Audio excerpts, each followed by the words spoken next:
You ask Tiger to solve. This deals with linear equations with one unknown.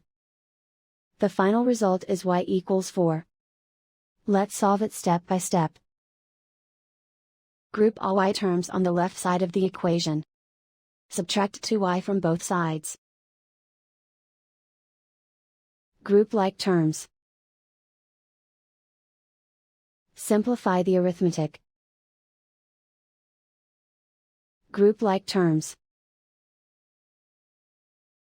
Simplify the arithmetic.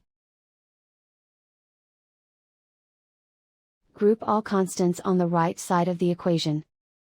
Add 3 to both sides. Simplify the arithmetic.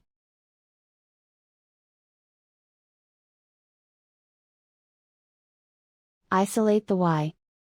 Divide both sides by 3. Simplify the fraction. Find the greatest common factor of the numerator and denominator. Factor out and cancel the greatest common factor.